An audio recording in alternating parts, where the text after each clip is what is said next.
Episode 107 साक्षी जी का plan. साक्षी जी के master plan पर डिस्कस करने के बाद मिसेस मित्तल खुशी खुशी वहां से चली गई और अपना पूरा सपोर्ट देने का प्रॉमिस भी किया। मिसेस मित्तल के चले जाने के बाद अंबिका ने कहा, यम क्या आपको लगता है कि यह बहुत ज्यादा है? साक्षी जी ने आंखें मूंद ली और कहा, यह कुछ भी नहीं है। आराध्या ने हंसते हुए कहा, यह मजेदार होने वाला है। लेकिन अंबिका कुछ कहना चाहती थी। कोई लेकिन नहीं, अब चलो और ब्रेकफास्ट कर लो। अंबिका को और आराध्या को डाइनिंग टेबल के पास ले जाते हुए साक्षी जी बोली, डाइनिंग एरिया। सार्थक, तुम इतनी जल्दी सुबह सुबह यहाँ पर क्या कर रहे हो? साक्षी जी ने पूछा।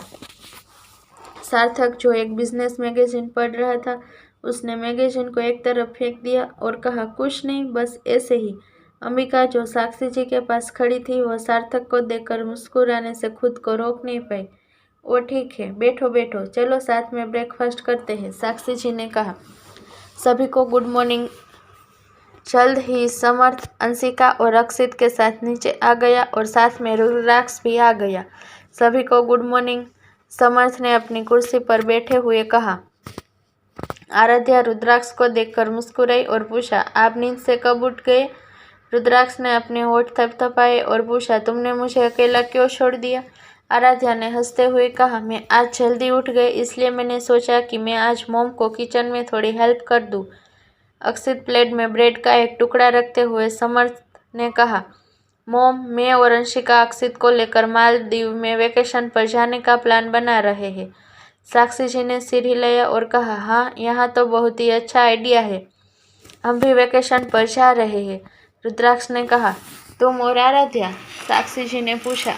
रुद्राक्ष ने अपना सिर हिलाया और कहा, नहीं, हम 6 जाएंगे। यह तो बहुत अच्छा है, तुम लोग जाओ और कुछ दिन एंजॉय करो। जब तुम्हारे डैड वापस आएंगे तो मैं भी उन्हें कहीं पर घूमने जाने के लिए कहूँगी, साक्षी जी ने कहा।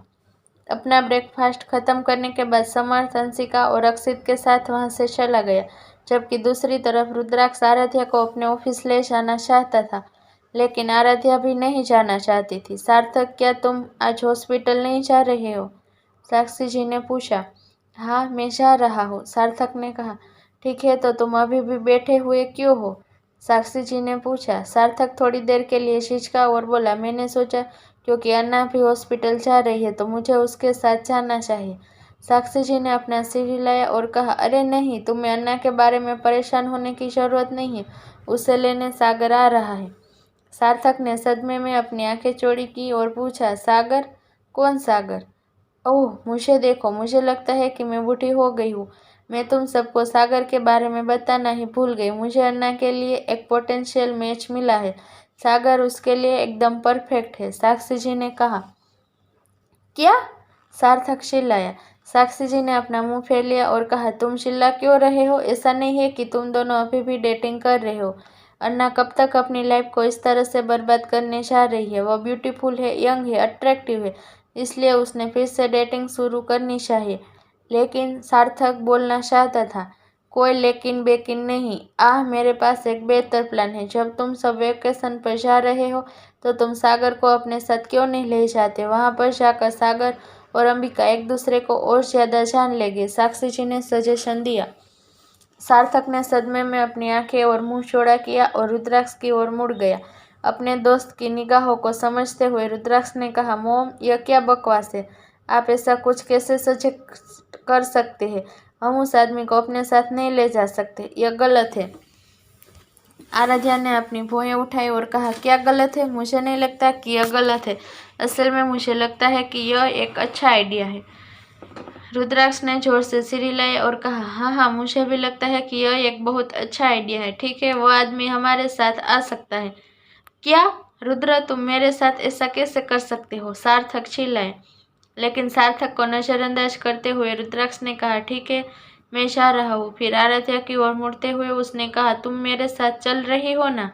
आराध्या ने अपना सिर ना में हिलाया और रुद्राक्ष के साथ चली गई। जल्द ही अंबिका हॉस्पिटल जाने के लिए रेडी हो गई और अपने कमरे से बाहर निकल आई। यम, मैं जा रही हूँ, अंबिका ने कहा। सागर बाहर तुम्हारा इंतजार कर रहा है, साक्षी जी ने कहा। अंबिका ने अपने होठों को गोल किया और बेमन से अपना सिर हिलाया और चली गई। सार्थक जो वहां खड़ा था हक्का बक्का रह गया और जल्दी से अंबिका के पीछे चला गया। सिंघानिया पैलेस के बाहर अंबिका की ओर दौड़ते हुए सार्थक ने उसका हाथ पकड़ लिया और कहा, रुको। क्या हुआ? अंबिका ने पूछा। सार्थक ने अपना मुंह फेर लिया और पूछा, ये सागर कौन है? मेरा डेट, अंबिका ने जवाब दिया। तुम्हारा डेट? ये सब तुम क्या कह रही हो अन्ना?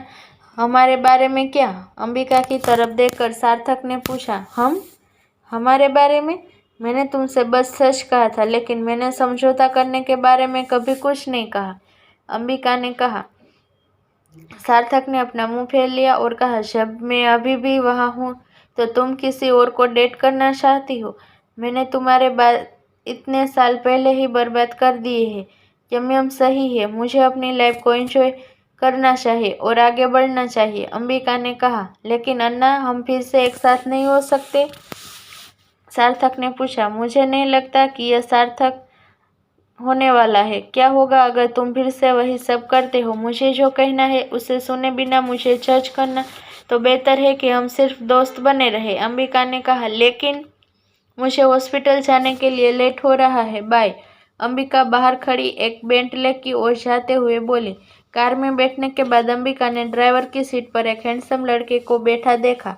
वह लड़का ब्लैक एंड व्हाइट सूट और मैचिंग शर्ट्स पहने हुए था। तो आप सागर हैं? अंबिका ने पूछा। सागर ने मुस्कुराते हुए कहा, हाँ मैडम, मैं सागर हूँ।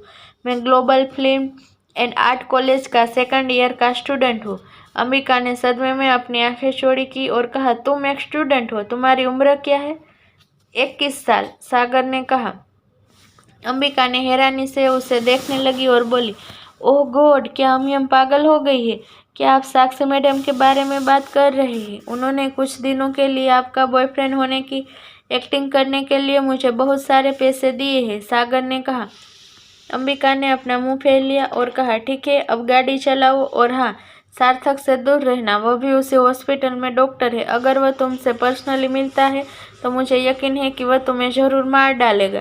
सागर ने अपना सिर हिलाया और कहा, हाँ, साक्षी मैडम ने मुझे पहले ही इसके बारे में वार्निंग दी है। अंबिका ने अपना सिर हिलाया और उसे गाड़ी चलाने का इशारा किया। हॉस्पिटल, सार्थक के आने से पहले यहाँ से निकल जाओ, अंबिका हॉस्पिटल के अंदर आते हुए बोली। सागर ने सिर हिलाया और कहा, ठीक है क्यूटी पाई, शाम को मिलते हैं। अंबिका ने अपनी आंखें पहले घुमाई और उसे नजरअंदाज करने का फैसला किया। अंबिका के जाने के बाद जैसे ही सागर अपनी कार को हॉस्पिटल से बाहर निकलने वाला था, एक स्पोर्ट्स कार उसके ठीक सामने रुक गई, जिससे उसकी बिल्कुल नई बेंटले लगभग क्रैश होती हुई बची। यह देखकर सागर डर गया। क्या?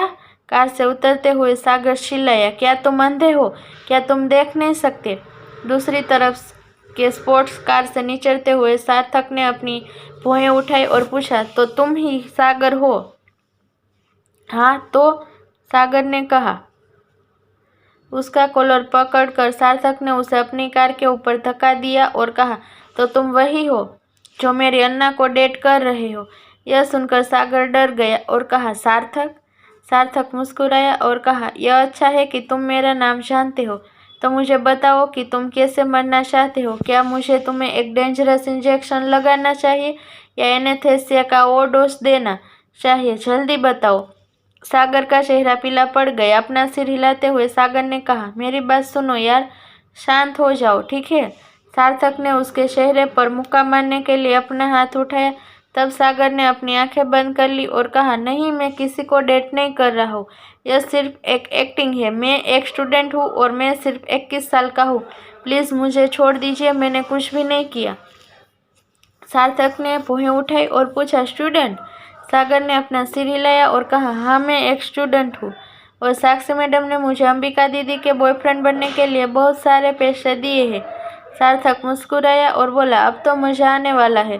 सागर का कॉलर छोड़कर सार्थक ने उसे अपने कपड़े ठीक करने में मदद की और कहा, ठीक है, किसी से यह मत कहो कि तुम मुझसे मिले हो, बस अपनी एक्टिंग कंटिन्यू करो।